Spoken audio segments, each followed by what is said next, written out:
सभी साथियों को नमस्कार, गुड इवनिंग। साथियों, मेरा आपसे विनम्र निवेदन है, प्रार्थना है, आग्रह है। साथियों, विधानसभा चुनाव से लेकर आज तक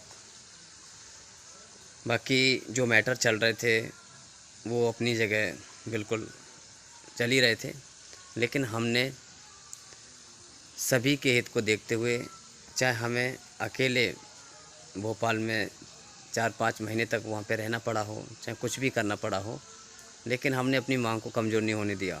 हमने शिक्षा मंत्री से लेकर विभाग तक, चाहे वो नए कमिश्नर आए हों, चाहे डीपीआई में आए हों, चाहे ट्राइबल में आए हों, और चाहे हमें शिक्षा मंत्री जी से मिलना रहा हो, चाहे डिप्टी सीएम से मिलना रहा हो, चाहे माननीय मुख्यमंत्री जी से मिलना रहा हो, हमने भाग दौड़ में सब जगह कम से कम 50 फाइल पद वृद्धि के लिए भी दे चुके हैं।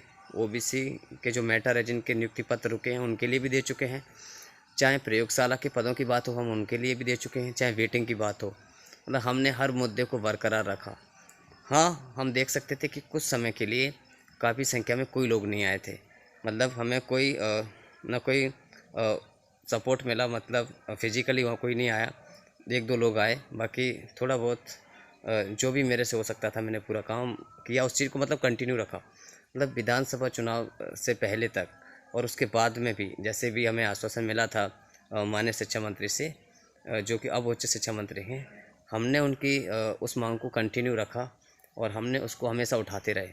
हमने हर मुद्दे को बहुत करीबी तौर पे खूब उठाया है। भोपाल की सड़कों पे 74 बंगले पे जहाँ हमने सभी मंत्रियों से हमने लेटर भी लिखवाए हैं, चाहे वो 10,000 पद वृद्धि वाली बात रही हो, चाहे वेटिंग वाली बात रही हो, चाहे प्रयोगशाला वाली बात रही हो, और चाहे ओबीसी के जो नियुक्ति पत्र के उनकी बात रही हो। तो साथियों, मैं आपसे एक ही बात कहना चाहूँगा कि अगर आप चाहते हैं कि हमारा जो मैटर है वो सॉल्व हो जाए और हमारी जो बात है वो मान ली जाए, तो हमें एक बार फिर सभी को मैदान में उतरने के साथ साथ एक काम और करना है कि अभी जो फ़िलहाल में इस समय जो विधानसभा के बाद अब इस समय जो लोकसभा चुनाव हो रहे हैं, तो लोकसभा चुनाव में जो भी सीटें हैं, जिस भी क्षेत्र से जहां अभी चुनाव होना बाकी है, वोट डालना बाकी है, वहां जो भी प्रचार प्रसार हो रहा है, तो वहां पर आप जाएं, क्योंकि प्रचार प्रसार में तो साथी जाती हैं।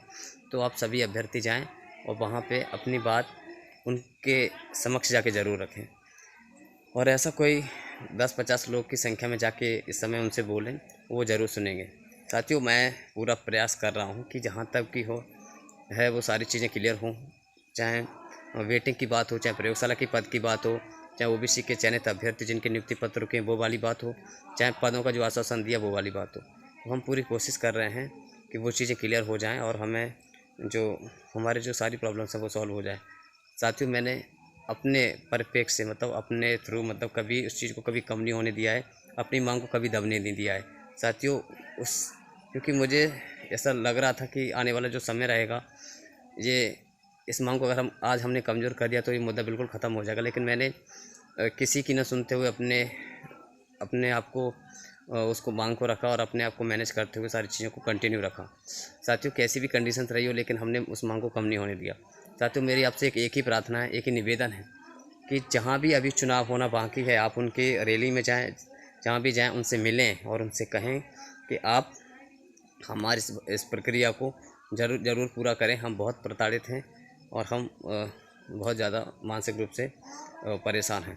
साथियों, ये जो प्रॉब्लम है ये सॉल्व आराम से हो सकती है अगर आप चाहें तो। साथियों, बाकी मैं यही कहना चाहूँगा कि अब आपको बिल्कुल ध्यान देने की ज़रूरत है।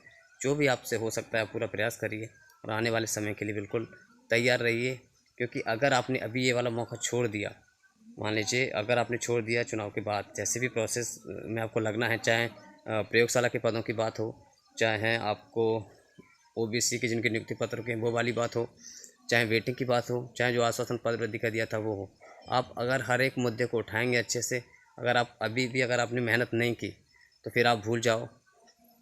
अदर स्टेट का तो पता नहीं, लेकिन मध्य प्रदेश में आपको कोई जॉब फिर नहीं मिलने वाली है शिक्षक भर्ती से संबंधित। ठीक है साथियों, ये अगले आखिरी मूवमेंट है। मैंने आपको जो भी मेरे विचार में था मैंने आपको बता दिया है। मेरे से जो 100% हो रहा है, मुद्दे को कंटिन्यू रखा, आज तक उसको मैंने कम नहीं होने दिया। इसलिए मैं हर 2, 4, 6 दिन में बाद कुछ भी होता है चाहे मुझे विदाउट टिकट के जाना पड़े ट्रेन में, लेकिन मैं जाता हूँ। चाहे मुझे वहाँ पे दिन में 1 टाइम खाना खाना पड़े, लेकिन मैं जाता हूँ, इसीलिए जाता हूँ। और बहुत से लोग ये भी सोचते हैं कि आप जाते हो किसी मंत्री से मिल के फ़ोटो खिंचा के आ जाते हो। मैंने फ़ोटो खिंचाने का मुझे बिल्कुल भी शौक़ नहीं है।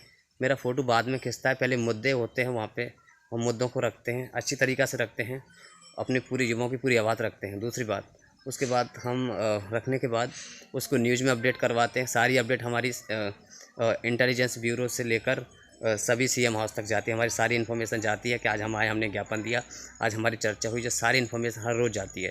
और अगर कोई बोलता है कि इतना आसान है, तो कोई एक बार माननीय डिप्टी सीएम से मिल के देख ले, माननीय शिक्षा मंत्री जी से मिल के देख ले, तब उनको पता चल जाएगा कि कितने दिन में मुलाकात हो पाती है।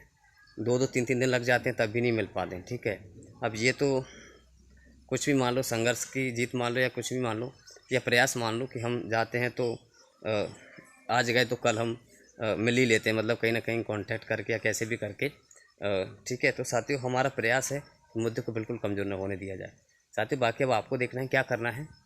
बाकी हमारा जो प्रयास है वो यही है कि जो भी अभी तक जो प्रोसेस है उसको कंटिन्यू करके वो मजबूती से उसको पूरा किया जाए, ठीक है साथियों। बाकी आप समझ सकते हैं, अगर आप सब साथ देंगे, सब संघर्ष में शामिल रहेंगे तो ये चीज़ें हो सकती हैं।